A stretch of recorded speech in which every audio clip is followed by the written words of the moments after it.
In this video, I'm going to attempt to integrate a number of different ideas that I believe are really beautifully nested in this system. And I'm also going to show how I think a couple of other symbolic systems play into this. So this, in some respects, is like an overview, kind of a foundational interconnection of a number of different things. So if you've been following what I'm discussing on this channel, it's basically Yin-Yang theory.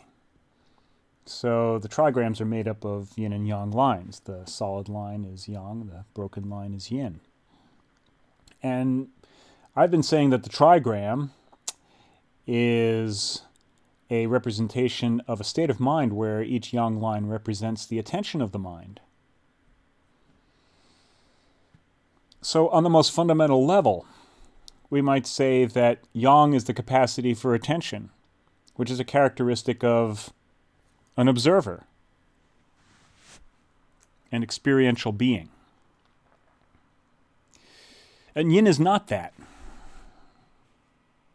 Yin is, in Hegelian terms, the negation of yang. I think the most elegant way of describing this is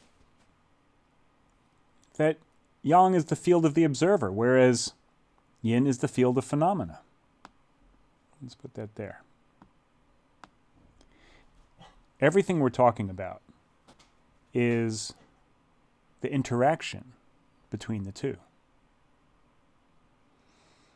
Everything that we're experiencing is the interaction of, let's say, observers with phenomena. We are each ourselves an observer. There are many other creatures which are also observing in their own way. And they're observing a field of phenomena that includes other observers.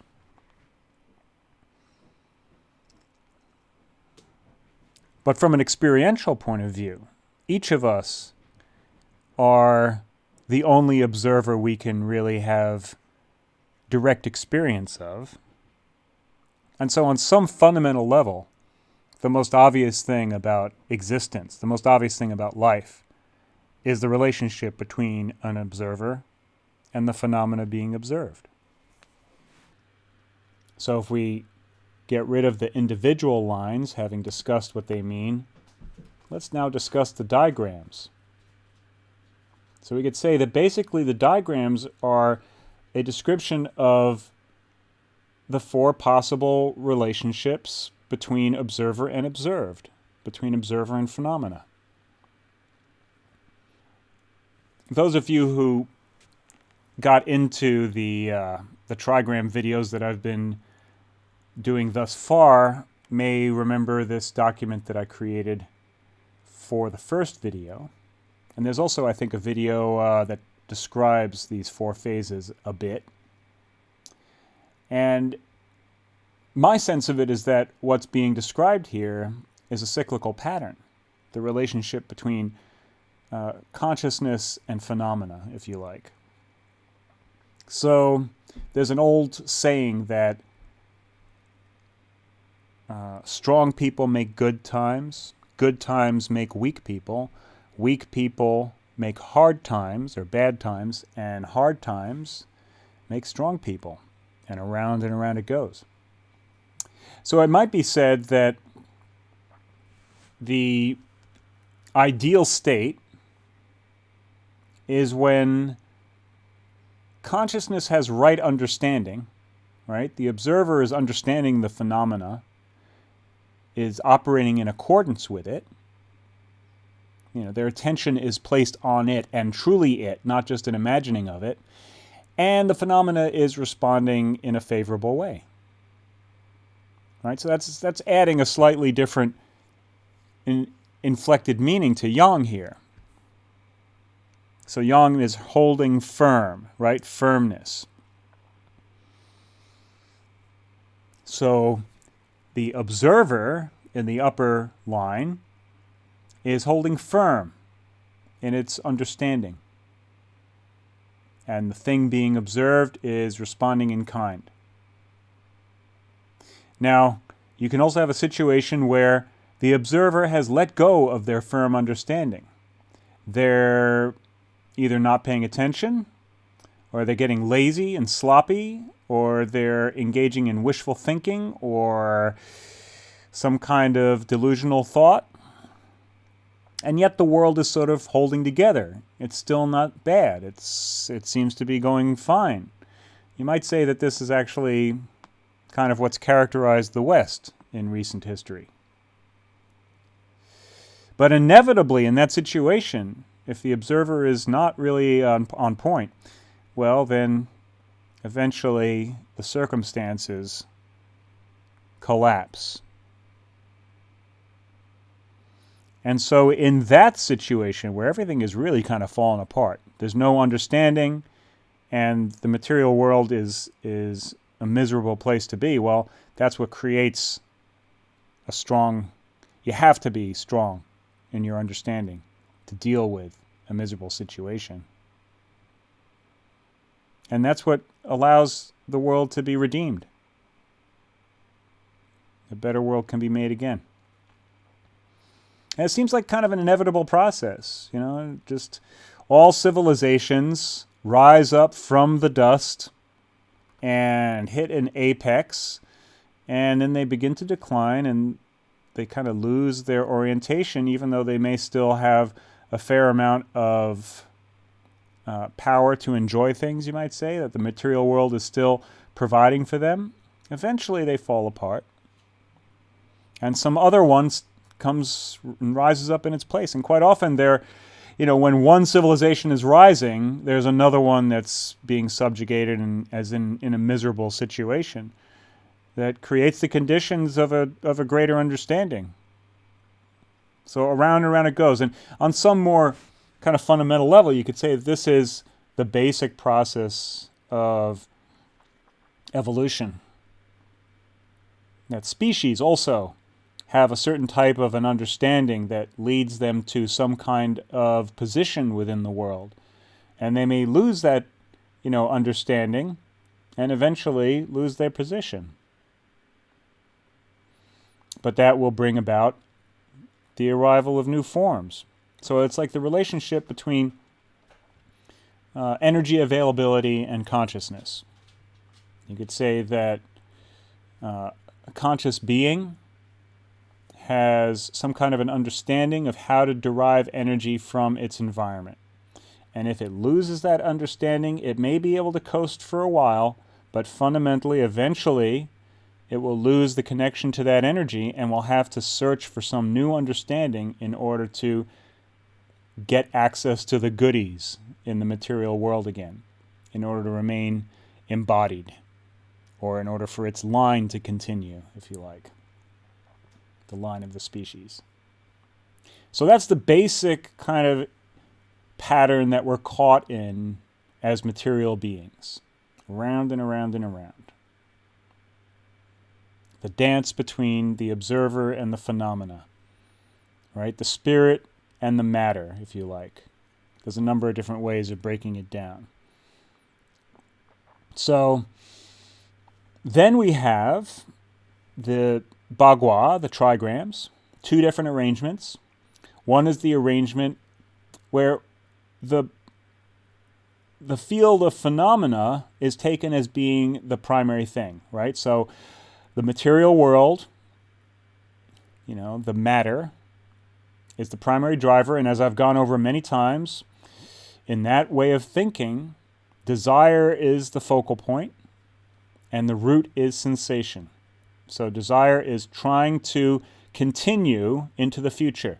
So the body is something which was defined in the past, and you're trying to bring it into the future. That basic drive for life is the most elemental thing about feeling that the material world is the most important thing. Your embodiment, right? And you're kind of driven on that basic sense of being, which is the connecting force to the present moment, this sensing that's constantly happening, right? That the That's the abysmal water.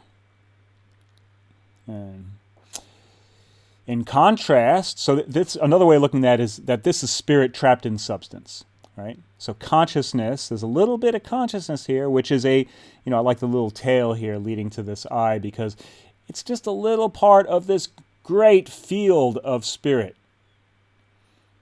And it's caught inside of a body, and it's trapped in this world of phenomena. And this is the pattern of the mind that is thinking along those lines, which is the way most of us think, most of the time. And those of us with a spiritual disposition, we are searching for this, right? Where the spirit is the primary thing, and the matter is secondary. Because, we realize that we all come and go, and so it doesn't matter. This particular manifestation is really not as important as the overall spiritual circumstance. And that's when heaven becomes the goal, which means the unification of all time, not just this particular version of, this particular body, this particular life, but life in general becomes the primary concern. You get concerned for like the overall environment, the overall condition of humanity, the overall condition of all living things, right? The relationship of beings to this universe. Whether or not we're doing the best we can with what we were given. Because, of course, this existence is a gift. We didn't earn it. We were just given this life. We have no idea why. How did we end up here? So again, heaven as the goal and receptivity as the root, because we're trying to understand something far greater than us. So we have to be basically very humble about what it is that we're perceiving and what it is that we're living in. Because it is so awesome and so inexplicable on some basic level, and incredibly delicate in terms of, the kinds of things that can lead to calamity or fortune. The Taoists say that the door to calamity or fortune cannot be controlled, but that a sage will not bring calamity upon themselves and will not repel fortune when it arrives. That's the best that one could hope for, right? Is to not screw up fortune when it arrives and to not beckon misfortune. So it is a perplexing existence. And that's why this state of earth, the three yin lines, is so fundamental to a spiritual sense of being. And I would say that is actually a great way of being able to judge whether or not something really is spiritual. Because if someone is telling you that they know how it is, it's probably not really the real thing. At any rate, here we have a very nice unfurling of the basic concept, and we see these kind of elementally three different levels. This basic interaction of the observer and the phenomena, which is expressed here in the diagrams, kind of pattern, the four phases. And then the way that the mind works when it takes the material world for being the real deal, the way the mind works when it takes the spiritual world as being the real deal. Now, let's start to talk about something else. Here is another ancient system. And I'm going to make the claim that it belongs in this location. There is a long history of what they call the five elements. It's wood, fire, earth, metal, water. Now, those of you who are well versed in the postnatal, I'll zoom in here. Yeah, I guess we can get rid of that for now. Will note that there's a correspondence here. This is fire right here, and this is fire right here. And this is water right here, and this is water right here. So before I say much about how the postnatal Bagua arrangement might relate with 5 elements beyond that, let's just discuss the 5 elements in and of itself. And I'm going to tell you why I think wood belongs here. So let's forget about the Bagua for a moment. And I'm going to say that wood, so I'll label these for you so you can remember what they are. So here's wood. Wood is a representation of more than just wood. I think it's really a representation of life in some way, and I'll describe why that is. But the idea here, the arrows that you're seeing between these 5 elements, is describing what's called the Shen cycle, and that's oftentimes called the cycle of creation. So wood creates fire. That's pretty obvious on a basic level, right? So wood eventually will die off and become dry and prone to fire, right? Fire creates, well, earth. What we used to do is we would burn the crops from the, once they've been harvested, we burn the slash, and that would restore nutrient to the soil. So earth is built from fire. But I'm going to say that it's actually way more than that when it comes down to it. But you get that sense of like wood, it burns, and then you have all this particulate that settles, right, to the center. Now, then you have earth creating metal, is what this one is called, when the particulate gets all packed together. It hardens, right? And that hardening creates a kind of structure. So metal is a representation of order, structure. Now, this one down here is called water. It's easier to talk about how water creates wood, obviously, and particularly if we're going to think of wood as life, which is what I'm going to recommend here. It's definitely the case that water creates life, you could say. And wood creates fire. Fire creates earth. Earth creates metal. How does metal create water? That's a little puzzling, right? But notice that metal is the conductor of electrical flow, right?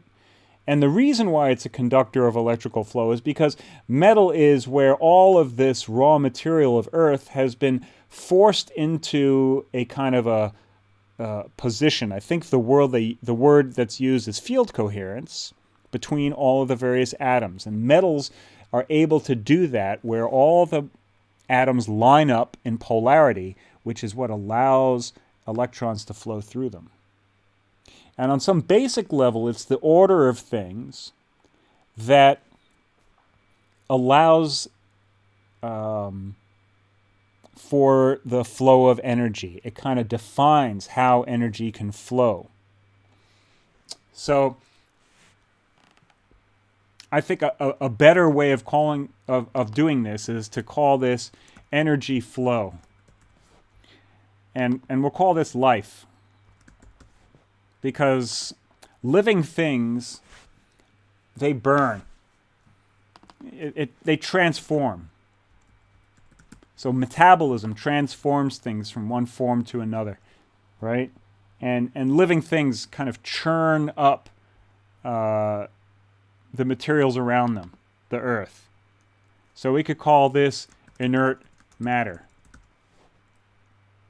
right? And then this is really order. Now, it's nice to have Earth here in the middle because you can kind of get a sense of how this, of why Earth would be considered the the neutral place. But in some ways it's more useful to look at it like this. I'm going to have to move things around a little bit here. So now that's more like it. What this allows us to do is to show a couple of other relationships. At least one I'll show right now. There are, I believe, 4 relationships here. The next one would be what's called the co-cycle. The co-cycle skips a generation. Now, it might be a little easier to go back to the original words here. So let's call this wood again. Let's call this fire. And this is earth. And here's metal. And here's water. So, easiest way to begin, water controls fire. Right? It mitigates the influence of fire, you could say. Control is maybe not the best word, and we'll see why in a moment. Fire controls metal. It mitigates, it's an influence. If you need to make something out of metal, you're going to need to use fire, right? Metal controls wood. So remember, metal is the order of things. I mean, the image they often use is like an axe will chop down a tree, but really what it is that the hard stuff, the really hard stuff, it's something that wood can't penetrate, can't get into. Life is blocked by barriers. And that order, in a certain sense, like there are orders that really set limits on life, and that's at all different levels. It's like the basic rules of physics are barriers to living organisms. And then similarly for human society, for instance, order is a barrier to the kind of behavior that each of us can engage in, right? The rules of society, the laws, what have you. It's interesting to note that the Greek term cosmos really means order. And so, that kind of fits in with the concept in Judaism that Torah is the instruction manual. Whether or not, you can argue about whether or not they got that right. But the concept is that there's a set of rules by which life will best operate. And an understanding of the cosmos is an understanding of that order, the divine order, if you like.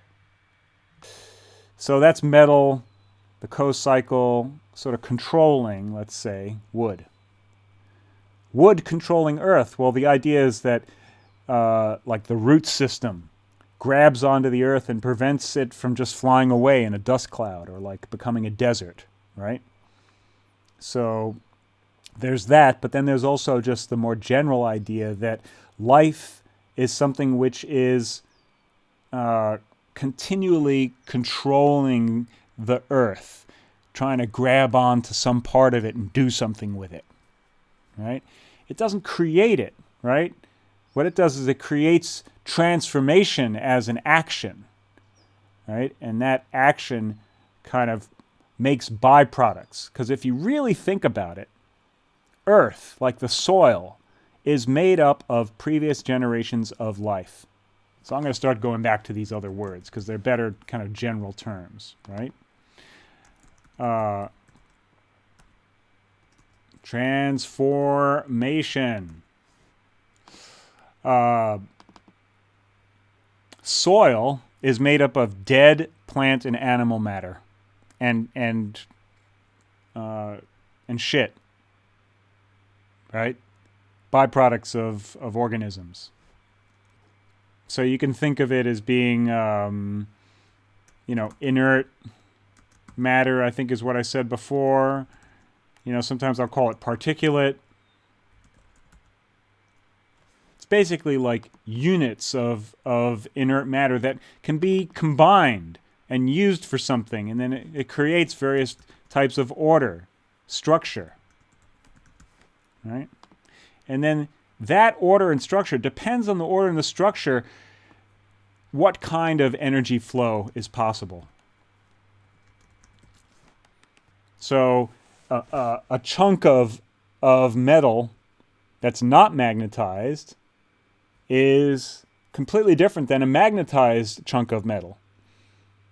The structure, the internal structure of it is different in terms of the polarity of the constituent components. So when you make another example that I've heard Wheeler use is a laser. You can have a 5-watt light bulb, or you can have a 5-watt laser that can burn a hole in things. Now, what's the difference between the two? He says the difference is field coherency. The laser makes everything coherent. And so that's the structure of it. And so it has way more potential energy flow, right? Potential for energy flow, let's say. So this here, inherent within the structure of things, is the potential. This would be that flow. Here is life utilizing the energy that's available to it. This is like a resource, energy resource, right? And life can utilize that. It utilizes it, and it then transforms things on that basis. And that transformation causes a new byproduct, which gets folded into the order one way or another. And this is the inexorable set of operations that happen within the material realm. So I'm saying that 5-element theory is fundamentally about the transformation of the observable world, of the phenomena of matter, and that basic transformation process. It doesn't describe what exactly is the byproduct of it. It describes the overall process happening, right? Doesn't matter what phase it is, it's always going through this. And then you have that co-cycle where it skips a generation. Another interesting thing about the co-cycle is there's an old Chinese saying that the parents create the child, but it's the grandparents that, let's say, discipline the child. Is that perhaps the right way of saying it? They don't necessarily control the child. So I don't really like the translation of the word co as being control, but it's that kind of influence, a sense of kind of influence and discipline. So you skip a generation and you have that the grandparent control over something. So you have water disciplining fire, let's say, and fire disciplining metal, and metal disciplining life, wood, right? And life disciplining the earth, right? The inert matter, doing something with it. And then that inert matter disciplining energy, which is kind of interesting too, because if you think of, the thing that's nice about the previous arrangement, which I will flip to really quickly here. There we go. So the thing that's nice about this is that this neutral position of Earth, which is very bizarrely denoted, the Chinese character has that cross element that's used for the denotation of Earth in Western tradition, and it's got this baseline here, which could be interpreted as a minus. I mean, this is silly of me to point this out, but I just find it kind of funny that you've basically got a plus minus here for the neutral position. I mean, is that a coincidence? Yes, it is, probably. But nevertheless, that neutrality suggests what one might call an insulator, right? So if we go back to here, then the insulator controls the energy flow, right? The thing which doesn't respond to charge is the thing which is the discipliner of energy. You just can't make this stuff up. I mean, whoever it is who came up with this system was an unbelievable genius observer of nature. It blows my mind every time I look at it. I remember the first time I saw 5-element theory, I didn't quite have this understanding of it, but I realized, wow, this is some deep stuff. Now, the other thing I don't like about this arrangement is it has the pentangle thing in it, and so, people have weird associations with that. I think this is really actually a more realistic arrangement for it, and I'm going to show you one other arrangement. Let me go back to my we'll look at the whole thing here. There is something called Toyohari, which is basically like that. I'm not going to describe it right now, but it's a set of 5-element systems interacting with each other. It's incredibly interesting. It's a Japanese system, and it makes a lot of sense. But we're not going to get into it now because it's kind of complicated. But obviously, you can see that it relates to more than just the material world. Okay, so the field of the observer, the field of phenomena, the interaction between the two, right? And that cycle that happens as the observer struggles with the apparent world in its existence. And that struggle is really happening in here. It might be said that these rightfully belong also around here, that the diagrams are the 4 phases that happen in the struggle between consciousness and substance, understanding and substance. So it might make more sense for these to actually be in here. It's arguable, I suppose. At any rate, then we have the kind of way of thinking that happens for both the spiritual being stuck in the material and the spiritual being kind of looking from a relatively detached point of view. And that's what I believe the Bagua is describing. And then, the devil's always in the details, right? So the details are happening here in this world of the material. Because the spiritual domain is really not all that attached to all this stuff, right? So this is where all the complications occur. That's why we start to see a concern with how the material world transforms, right? And then additionally, I'll just throw this in there because I've started talking about the natal chart. I would say that what we're seeing for life is the potential of the annual cycle as a representation of a life cycle. So every living thing has a potential that is kind of defined by the wheel, by the phases that happen as we go through a year, which is a template for life's potential. So this is my overview of the systems that I'm presently working with. There's a couple that I'm interested in, but I haven't really deeply integrated them into this. This, I feel, is relatively coherent. And there's much more that could be said about it. So I'll continue to make videos on this subject. I hope you find this interesting. I hope that you will ask me to clarify things, and I am completely open to criticism. I'd love to hear if you have any problems with what I'm saying or if you think I'm missing something, because I would just like to understand this as best I can.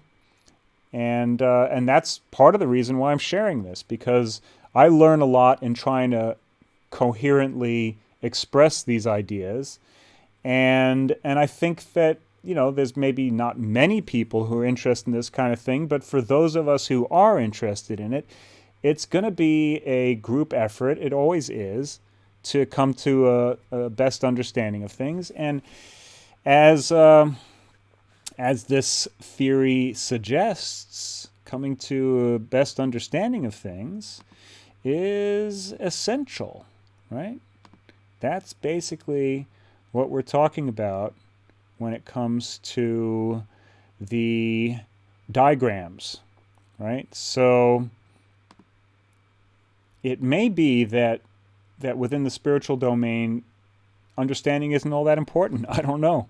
That's why I wasn't sure whether these belonged in here or if they should be placed out here where they were originally. It's debatable. So that might be one thing that someone could help clarify for me.